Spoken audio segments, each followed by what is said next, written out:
नमस्कार शेतकरी मित्रांनो, मी एक ऑब्झर्वेशन सांगतो तुम्हाला. त्याआधी करंट सिच्युएशन बघून घ्या समोर की पाऊस चालू आहे. कुठे? विदर्भ दक्षिण भाग, मराठवाड्याचा पूर्व भाग. आत्ताच एक पोस्ट केलेली आहे. दुपारी वर्धा जिल्ह्यात काही भागात पाऊस झाला. अमरावती जिल्ह्यातसुद्धा आता वातावरण बनत आहे. ठीक आहे.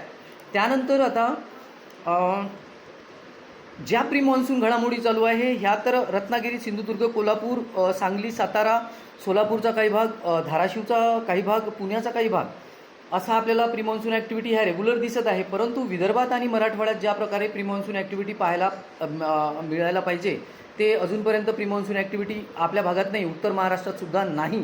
ठीक आहे. आता पुढील हवामान अंदाज पाहू. त्याआधी मी माझं एक ऑब्झर्वेशन जे बोललो होतो ते सांगतो की मॉन्सूनच्या आणि प्री मॉन्सूनच्या पावसात आपल्याला एक ब्रेक पाहायला मिळत असतो जवळपास 8 दिवसाचा तरी.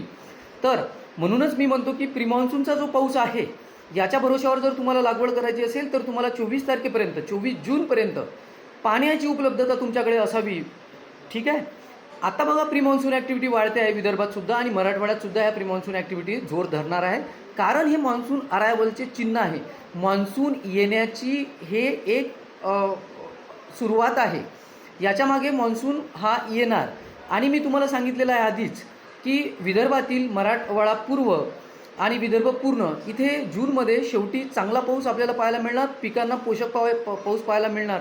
म्हणूनच आपण पेरणीची घाई नाही केली पाहिजे.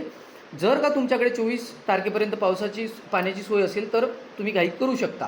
आता उद्याचं चित्र तुम्ही डोळ्यासमोर पाहत आहे. सॅटेलाईट इमेज आहे. यात आपल्याला रेग्युलर रत्नागिरी, सिंधुदुर्ग, कोल्हापूर, सातारा, सांगली, धाराशिव, त्यानंतर सोलापूरचा, पुण्याचा जो काही भाग आहे इथे प्री मॉन्सून ॲक्टिव्हिटी आपल्याला पाहायला मिळत आहे ह्या सॅटेलाईट इमेजमध्ये उद्याच्या. त्यानंतर मराठवाड्यात काही ठिकाणी ठीक आहे तुम्हाला चित्रावर दिसत आहे आणि तिथे गावाचे नावंसुद्धा लिहिलेले आहे जिल्ह्याचे.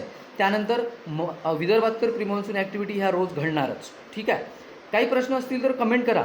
आणि मी जे ऑब्झर्वेशन तुम्हाला ब्रेकचं जे सांगितलं आहे प्री मॉन्सूनच्या आणि मॉन्सूनच्या पावसामधलं, तर ते तुमच्या अनुभवानुसार तुम्हाला काय वाटते ते सांगा.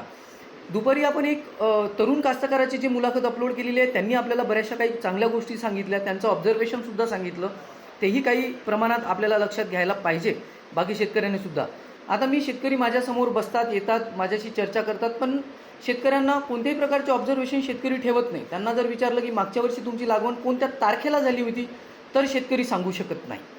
जर तुम्हीही ऑब्झर्वेशन काही ठेवले तर तुम्हालाही बराचसा अनुभव यातला मिळेल. काही तांत्रिक प्रश्न असेल तर कमेंट करा. धन्यवाद.